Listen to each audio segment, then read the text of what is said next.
Thank you speaker साहब। Speaker साहब, मैं बड़ी ब्रीफ आज कोशिश करूंगा कि स्पीच करूं। मुल्क हमारा स्पीकर साहब एक साइकिल में फंसा है, और वो साइकिल क्या है कि हमारी हुकूमतें जब बजट लेके आती हैं तो उसमें डेफिसिट बजट हम लेके आते हैं, which basically means we print money. उसके नतीजे में हमारी इंपोर्ट्स ऊपर जाती हैं। जब इंपोर्ट्स हमारा बैलेंस जब खराब होता है तो हमें और कोई रास्ता हमें नहीं मिलता, हम IMF के पास चले जाते हैं। और आज ये 13वां हमारा IMF प्रोग्राम चल रहा है सिंस द लेट 80s। जैसे ही हम IMF प्रोग्राम में जाते हैं स्पीकर साहब, तो उसके नतीजे में जो उनकी पॉलिसीज हमें दी जाती हैं उससे हमारा GDP नीचे जाता है, जिससे हमारी इंपोर्ट्स आर्जी तौर पे कंट्रोल होती हैं, और उसके बाद हमारा ट्रेड डेफिसिट जो है वो भी आर्जी तौर पे हमारा ठीक हो जाता है।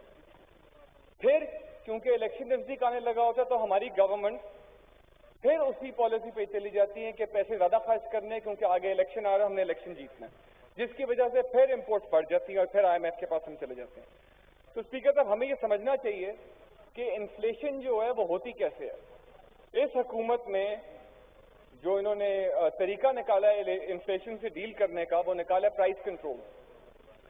तो हमें स्पीकर साहब ये समझना चाहिए कि प्राइस कंट्रोल्स डोंट वर्क। पहले चीनी की कीमत कंट्रोल करने की कोशिश की गई, उसके नतीजे में चीनी की ब्लैक मार्केट क्रिएट हो गई। गंदम की कीमत कंट्रोल करने की कोशिश की गई, उसकी वजह से स्मगल होना शुरू हो गई अफगानिस्तान में। तो सिर्फ एक तरीका है जिससे आप कीमतें कंट्रोल कर सकते हैं, और वो है सप्लाई इंक्रीज करना। तो स्पीकर साहब, हमें ये देखना चाहिए कि हम अपनी आउटपुट कैसे इंक्रीज कर सकते हैं। आउटपुट आपकी इंक्रीज होएगी जब फार्मर्स के पास मशीनरी आएगी, जब फार्मर के पास कैपिटल आएगा। लेकिन ऐसी इकोनॉमी में जहां पे हुकूमत फैसला करे कि पैसे किस तरफ जाने चाहिए, और हुकूमत के फैसले आप देख लें कि वो सिर्फ सरमायाकार के पास पैसे भेजती है, वो सिर्फ ऐसी इंडस्ट्रीज के पास भेजती है जहां पे उनको लगता है कि इन इंडस्ट्रीज को प्रमोट करना चाहिए, और वो इंडस्ट्रीज हमारे सामने है। IPPs की मिसाल है हमारे सामने स्पीकर साहब कि गवर्नमेंट सॉवरेन गारंटीज देती है। इन सॉवरेन गारंटीज देने से जब दो लोग आएंगे, एक फार्मर आएगा कर्जा लेने बैंक के पास, और दूसरी तरफ एक आदमी जो IPP खड़ी करना चाह रहा है वो आएगा, तो बैंक के लिए बड़ा आसान फैसला है कि वो उसको देगा जो IPP शुरू कर रहा है, क्योंकि उसके पास सॉवरेन गारंटीज हैं। गवर्नमेंट आगे से एंड यूजर से पैसे ले या ना ले, IPP के मालिक को पेमेंट जरूर की जाएगी। तो इस वजह से हमारे IPPs लगते हैं जिधर महंगी बिजली बनती है, जिसकी वजह से इंडस्ट्री की कंपेटिटिवनेस कम होती है, और ये एक और हमारा साइकिल चल पड़ता है जिसकी वजह से हमारी प्रोडक्टिविटी नीचे जाती है। उसके अलावा स्पीकर साहब, गवर्नमेंट की पॉलिसी है प्रोटेक्शनिज्म। हम कुछ ऐसी इंडस्ट्रीज को चूज कर लेते हैं जिनको हमारा प्रोटेक्ट करने का पूरी पॉलिसी आ जाती है। हमारे सामने मिसाल है ऑटो सेक्टर की। पिछले कई डेकेड से आप देखें कि सिर्फ 3 ऑटो प्लेयर्स थे हमारे ऑटो सेक्टर में, और उनको हर किस्म की प्रोटेक्शन दी जा रही थी। इंपोर्ट्स पे ड्यूटी, कंपटीशन उनके लिए लाया नहीं जा रहा था, और इन डेकेड्स में आज तक कोई गियर बॉक्स पाकिस्तान में असेंबल नहीं होता या मैन्युफैक्चर नहीं होता, कोई हमारी इंजन यहाँ पे मैन्युफैक्चर नहीं होता, ये सिर्फ असेंबली प्लांट्स बन के रह गए हैं। आज जो पाकिस्तान में स्पीकर साहब गाड़ियां मिलती हैं, उनकी क्वालिटी भी हमारे सामने है। ना उनमें एयरबैग्स उस तरह के होते हैं, ना उनमें ड्राइवर सेफ्टी उस तरह की है। तो ये सब चीजें प्रोटेक्शनिज्म की वजह से हैं। अब जैसे कंपटीशन आ रहा है, इस वजह से एयरबैग्स भी स्टैंडर्ड होते जा रहे हैं, सेफ्टी इक्विपमेंट भी स्टैंडर्ड होती जा रही है। तो हमें अंडरस्टैंड ये करना चाहिए कि जब तक कंपटीशन हम नहीं प्रमोट करेंगे तब तक क्वालिटी बेहतर नहीं होगी, आवाम की जिंदगी में तब तक कोई फायदा नहीं आएगा। मैंने स्पीकर साहब हर साल शुगर सेक्टर पे भी बात की है, आज मैं दोबारा उस पर टच करूंगा कि शुगर सेक्टर एक और ऐसा सेक्टर है जहां पे हम फार्मर के एक्सपेंस पे जो शुगर मिल ओनर्स हैं हम उनको फायदा पहुंचाते हैं। पहले हम सपोर्ट प्राइस अनाउंस करते हैं, इस साल 5% हमने सपोर्ट प्राइस बढ़ाई फार्मर के लिए, 190 से 200 सपोर्ट प्राइस हमने कर दी। उस सपोर्ट जो 200 रुपए पे गन्ने से जो चीनी बनी, उस चीनी की कीमत 100% ऊपर चली गई, डबल हो गई, और हमने उस चीनी को सब्सिडाइज एक्सपोर्ट भी दी। तो स्पीकर साहब, हमें ये समझना चाहिए कि फार्मर को हम फायदा पहुंचा रहे हैं 5% का, जिसकी बिजली की कीमतों में, जिसकी खाद की कीमतों में, जिसकी लेबर कॉस्ट की कीमत में, हर चीज में इजाफा हुआ है, लेकिन हम इंडस्ट्री को, उनको हम डबल कीमत चार्ज करने दे रहे हैं। तो स्पीकर साहब, इस तरह के जब आपकी इकोनॉमी चल रही होगी तो आपकी कंपेटिटिव इंडस्ट्री नहीं लगेगी। बैंक शुगर इंडस्ट्री को इसीलिए कर्जे देंगे क्योंकि उनको पता है कि हुकूमत ने इनको हमेशा बचाना है बैंकरप्सी से, इनको कभी भी हुकूमत ने लॉसेस नहीं करने देने। और ये गवर्नमेंट कैसे इंश्योर करती है कि इनको लॉसेस नहीं करने देने? ये हम बाहर से कर्जे लेते हैं। ये जो IMF के कर्जे, वर्ल्ड बैंक के कर्जे और जो बाहर से हम बोरोइंग करते हैं, ये हम पैसे इस्तेमाल कर रहे होते हैं इन इंडस्ट्रीज को सपोर्ट करने के लिए, पावर सेक्टर को सपोर्ट करने के लिए, अपने स्टेट ओन्ड एंटरप्राइजेस को सपोर्ट करने के लिए, और शुगर सेक्टर को सपोर्ट करने के लिए, और सीमेंट को। तो स्पीकर साहब, जब हम IMF से लिया हुआ कर्जा इन सेक्टर्स में इंजेक्ट करते हैं, वहां से डिमांड आती है, और उस डिमांड के नतीजे में आपकी फिर उसी साइकिल पे आप जाते हैं कि इंपोर्ट्स इंक्रीज करती हैं। आज हम देख रहे हैं कि टेक्सटाइल एक्सपोर्ट जो थी पिछले साल, जिसके हमें बताया जा रहा था कितनी ऊपर चली गई है, अब जो इन महीनों में जो टेक्सटाइल के नंबर्स आ रहे हैं, हमारी एक्सपोर्ट नीचे गिर रही है, और ये आहिस्ता आहिस्ता अगले साल तक, खुदा ना खास्ता, मेरी दुआ है कि ऐसे ना हो, लेकिन असरात यही नजर आ रहे हैं कि फिर से आपका ट्रेड डेफिसिट बढ़ जाएगा, और फिर से आपको उसके बारे में अगली जो गवर्नमेंट आएगी उसको दोबारा IMF के पास जाना पड़ेगा। लेकिन स्पीकर साहब, हम बजाय इसके कि फंडामेंटल जो प्रॉब्लम है उसको एड्रेस करें, हमारी बड़ी सिंपलिस्टिक सॉल्यूशंस होती हैं। जिस तरह अभी हमें इस गवर्नमेंट ने बताया कि हमारी एक्सपोर्ट ना बढ़ने की वजह एक ओवर वैल्यूड करेंसी थी, कि क्योंकि हमारा रुपया जो है वो डॉलर के मुकाबले में उसकी स्ट्रेंथ थी, इस वजह से हमारी एक्सपोर्ट नहीं बढ़ रही थी। तो स्पीकर साहब, 50% डिवैल्यूएशन के बावजूद आज हम ये देख रहे हैं कि हमारी टेक्सटाइल एक्सपोर्ट नीचे गिर रही है, और आगे जाते हुए अगर गवर्नमेंट डेफिसिट स्पेंडिंग करती गई, जो इस बजट में, हमारे हर बजट की तरह, ये सिर्फ इस गवर्नमेंट का ये यूनिक एग्जाम्पल नहीं है, हमारे टाइम में भी और PMLN के टाइम में भी इसी तरह चलता था कि डेफिसिट बजट जो हैं वो इंपोर्ट्स बढ़ाते हैं वहां से आपकी। तो आज आप बेशक डॉलर को 250 रुपए पे भी ले जाएं, आपकी एक्सपोर्ट्स पे वहां से आर्जी फायदा तो हो सकता है, लॉन्ग टर्म में फायदा नहीं हो सकता।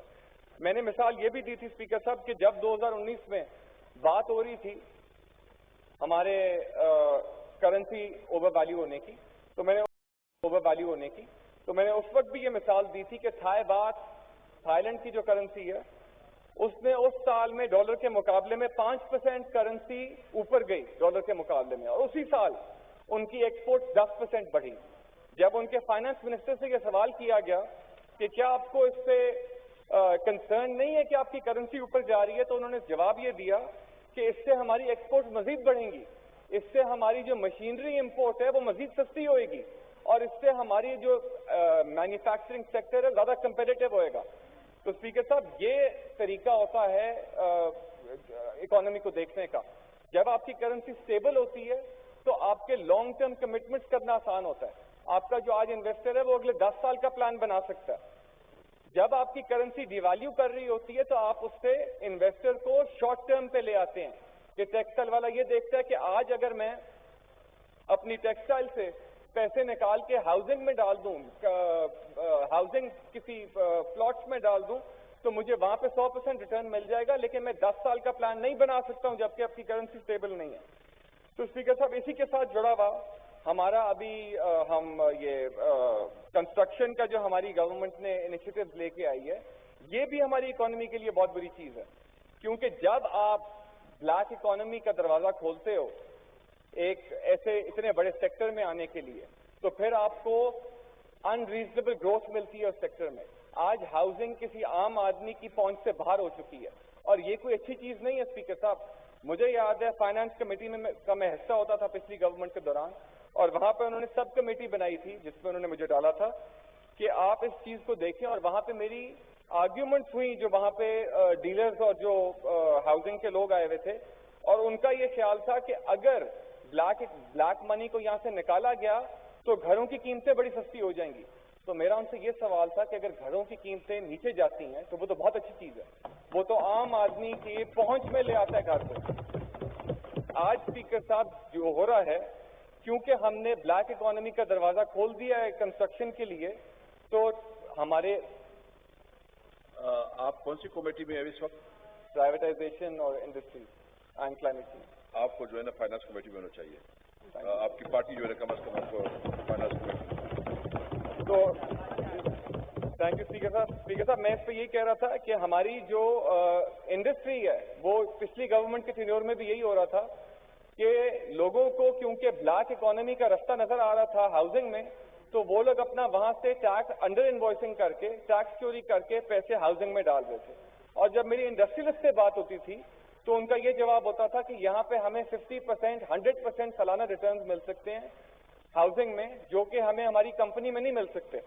एक लेजिटिमेट बिजनेस में 10% या 15% रिटर्न बहुत बड़ा रिटर्न होता है, लेकिन हाउसिंग में एबनॉर्मल रिटर्न इसीलिए हैं क्योंकि हमने ब्लैक इकोनॉमी का वहां पे जगह बनाई दी है। तो स्पीकर साहब, इस प्रोटेक्शनिज्म को और इस मैल इन्वेस्टमेंट जो हमारे मुल्क में हो रही है, इसके हमें दरवाजे बंद करने चाहिए। आप साइड पे हो जाए प्लीज। साथ में स्पीकर साहब, प्रोटेक्शनिज्म से हमने एक और सेक्टर को जिसको हमने जिंदा रखा हुआ है वो हमारी रिफाइनरीज हैं, जहां पे हमारा ऑयल रिफाइन होता है। और 50 साल से ये हमारी रिफाइनरीज चल रही हैं और जिस क्वालिटी का हम फ्यूल पैदा कर रहे हैं उससे हमारे पूरे पंजाब में तो स्पीकर साहब अब अनलिवेबल बनता जा रहा है। हमारे जो बड़े बड़े शहर हैं, प्राइम मिनिस्टर साहब भी एनवायरनमेंट पे बात कर चुके हैं, इट हैज बिकम अनलिवेबल। जैसी सर्दियां आती हैं, एनवायरमेंटल कंडीशंस जैसे चेंज होती हैं तो स्मॉग आ जाती है और लोगों को एस्मा और उनको बड़ी सीरियस बीमारियां हो रही हैं। और स्पीकर साहब, ये हो क्यों रही हैं? इसकी वर्ल्ड बैंक फंडेड स्टडी थी पंजाब में जो हुई थी, जिससे उन्होंने पता लगाया कि 50% स्मॉग पूरे पंजाब में जो स्मॉग है वो व्हीकलर एमिशंस की वजह से है। और व्हीकलर एमिशंस क्यों ज्यादा है यहाँ पे? क्योंकि कैटालिटिक कन्वर्टर्स तो एक ग्लोबल स्टैंडर्ड है, एमिशंस स्टैंडर्डाइज्ड है पूरी दुनिया में। पाकिस्तान में किस वजह से ज्यादा है कि हमारी रिफाइनरीज मैंगनीज डालती हैं पेट्रोल में और वो मैंगनीज आपके कैटालिटिक कन्वर्टर्स को चोक कर देता है, जिसकी वजह से आपके emissions go up by 600 times. तो स्पीकर साहब, हमें इस चीज को देखने की जरूरत है। मैंने क्लाइमेट चेंज कमेटी में इसकी बहुत देर से इस बारे में बात की है और अब हमें यह बताया गया है कि हमने यूरो 5 फ्यूल कर दिया। लेकिन स्पीकर साहब, अगले दिन मैं फिगर्स देख रहा था कि जो मैंगनीज इंपोर्ट है हमारी, वो ईयर ऑन ईयर उसके अमाउंट वहीं के वहीं खड़े हुए हैं। तो अगर हमने फ्यूल से मैंगनीज बंद की है यूरो 5 पे जाने से, तो मैंगनीज इंपोर्ट क्यों हो रही है अभी तक उसी मिकदार में? तो स्पीकर साहब, इसका हुकूमत को हमें न सिर्फ जवाब देना चाहिए, ये कमेटी में भी मेरा सवाल है कि मुझे लेटेस्ट फ्यूल टेस्टिंग के रिजल्ट चाहिए ताकि हमें पता चले कि अगर वाकई मैंगनीज निकला या नहीं। लोगों को स्पीकर साहब बड़ी सीरियस बीमारियां हो रही हैं, इसकी वजह से पार्किंसंस होती है, ब्रेन डैमेज होता है मैंगनीज एमिशंस की वजह से, और एस्मा। तो स्पीकर साहब, मेरा जो अंदाजा है बड़े शहरों में तकरीबन 75% स्मॉग जो है वो व्हीकलर एमिशंस की वजह से होगी। ये जो 50% का फिगर है पूरे पंजाब में, और देहातों में इतनी स्मॉग भी नहीं है। तो जो मेरे ख्याल के मुताबिक बड़े शहरों में 75% of the smog is coming through vehicle. और इसी के साथ जुड़ी हुई स्पीकर साहब ईवी पॉलिसी है। हमें इलेक्ट्रिक व्हीकल पॉलिसी को अप्रिशिएट करना चाहिए जो गवर्नमेंट ने कुछ ना कुछ उसके ऊपर काम किया, लेकिन इस पर मजीद काम करने की जरूरत है। दुनिया में, अमेरिका में $12,000 सब्सिडी है एक इलेक्ट्रिक कार पे, उसके बावजूद वहां पे इलेक्ट्रिक कार अपटेक कम है। उसकी वजह क्या है कि electric cars are more expensive, उसके लिए इंफ्रास्ट्रक्चर चाहिए होता है। उसके लिए अमेरिका में अरबों डॉलर खर्च किया जा रहा है सिर्फ चार्जिंग नेटवर्क बनाने के लिए, ताकि क्योंकि इलेक्ट्रिक कार्स की रेंज कम होती है, to make them more approachable, वहां पे अरबों डॉलर खर्च किए जा रहे हैं। बाइडेन एक नया प्लान लेके आए जिससे वो मजीद अरबों डॉलर खर्च करेंगे। पाकिस्तान में स्पीकर साहब हमें फायदा इस चीज का है कि हमारा पूरा मुल्क तकरीबन मोटरवे से कनेक्टेड है, और अगर हम यहाँ पे इंफ्रास्ट्रक्चर इन्वेस्टमेंट करना चाहें, हमारे दूसरा फायदा इस चीज का है कि यहाँ पे लोगों के घर होते हैं। यहाँ पे लोग अपार्टमेंट बिल्डिंग्स में बहुत थोड़े लोग रहते हैं, और लोग अपार्टमेंट बिल्डिंग वाले लोगों को चार्जर का इशू आता है बाहर के मुल्कों में, जिस वजह से अपटेक इलेक्ट्रिक कार्स का मुश्किल होता है। पाकिस्तान में ज्यादातर लोगों के घर हैं, यहाँ पे तो चार्जर्स का भी इशू नहीं है। यहाँ पे जो उनका लॉन्ग डिस्टेंस ट्रैवल है, अगर उस पर हम इंफ्रास्ट्रक्चर प्रोवाइड कर दें तो मेरी नजरों में ना सिर्फ हमारी स्मॉग का इशू सॉल्व होएगा, बल्कि हमारी ऑयल इंपोर्ट्स भी कम हो जाएंगी। तो स्पीकर साहब, इस चीज को भी हमें देखना चाहिए कि हम मजीद इलेक्ट्रिक व्हीकल्स पे कैसे कर सकते हैं। इस बजट में स्पीकर साहब जो मैंने देखा है कि वो 10% कस्टम ड्यूटी स्पीकर साहब मैं सिर्फ वाइंड अप कर रहा हूँ। प्लीज। इस बजट में मैंने देखा है कि कस्टम ड्यूटी 25 से 10% हमने की है on electric vehicles for 1 year. This is on imported vehicles. I think कि 1 साल के लिए नहीं चाहिए, आई थिंक इसको कंटिन्यू करना चाहिए। मैं सिर्फ स्पीकर साहब वाइंड अप करता हूँ, मेरे आगे काफी वैसे पॉइंट्स थे, लेकिन मैं वाइंड अप पे आता हूँ। स्पीकर साहब एजुकेशन पे मैं बड़े ब्रीफली बात करूंगा। एजुकेशन पे हमें सिर्फ ये नहीं देखना चाहिए कितने बच्चे स्कूल जा रहे हैं, हमें देखना चाहिए क्वालिटी ऑफ एजुकेशन क्या है। हमें देखना चाहिए कि आज जो हमारे बच्चे स्कूलों से पढ़ के निकल रहे हैं, क्या वो टॉलरेंट इंसान है, क्या वो इस ग्लोबल आज की ग्लोबलाइज दुनिया में क्या वो फिट इन कर सकते हैं। और स्पीकर साहब इसका जवाब ये है कि हमारे बच्चे जो आज स्कूलों से पढ़ के निकल रहे हैं वो इतनी आसानी से एडजस्ट नहीं कर सकते, जिसकी वजह से आपकी एक्सट्रीमिज्म इतनी ज्यादा है, जिसकी वजह से हमारी बर्दाश्त लोग अवाम में खत्म हो चुकी है। तो स्पीकर साहब एजुकेशन का मतलब सिर्फ ये नहीं है कि आप साइंस या केमिस्ट्री पढ़ा दें, हमें बच्चों को ऐसा शहरी बनाना चाहिए जो ना सिर्फ जिम्मेदार शहरी हो बल्कि टॉलरेंट शहरी हो। तो स्पीकर साहब इसी से हमारी लिंक है फॉरेन पॉलिसी। हम फॉरेन पॉलिसी की बात करते हैं कि हमारी फॉरेन पॉलिसी फेल होगी। स्पीकर साहब फॉरेन पॉलिसी आपकी सक्सेसफुल तब होगी जब आप डोमेस्टिक पॉलिसी को ठीक करेंगे, जब आपका सॉफ्ट इमेज तब बनेगा जब आपका वाकई एक सॉफ्ट मुल्क होएगा। You can not create a soft image जब आपके सड़कों पे किसी में बर्दाश्त नहीं है, जब लोगों के गले काटे जा रहे हैं, ब्लास्फेमी पे किसी पे इल्जाम लगता है, उसका ट्रायल की स्टेज नहीं आती स्पीकर साहब, उसको पहले उसकी जान ले ली जाती है। स्पीकर साहब आखिरी एक आधा मिनट सिर्फ, हमारी मलाला यूसुफजई की एग्जाम्पल है जो बाहर इंटरनेशनली हीरो बन चुकी है। कैनेडियन पार्लियामेंट को उन्होंने एड्रेस किया, लेकिन हमारे मुल्क में जो मैं लैक ऑफ टॉलरेंस की बात कर रहा हूँ, हमारी ये हालत है कि वो पाकिस्तान में उनकी जान का खतरा है। वो पाकिस्तान आज एक आजाद शहरी की तरह नहीं रह सकती, इवन दो वो बाहर एक हीरो है। एंड में स्पीकर साहब हमें इन चीजों को एड्रेस करने के लिए नेशनल एक्शन प्लान इंप्लीमेंट करना चाहिए। हमारी सब पार्टीज को बैठ के, एक्सट्रीमिज्म एक ऐसा इशू है जिसको आपको वोट नहीं मिल सकते, आपको इसको बैठ के मुल्क की भलाई के लिए इस पर काम करना पड़ेगा। Thank you very much.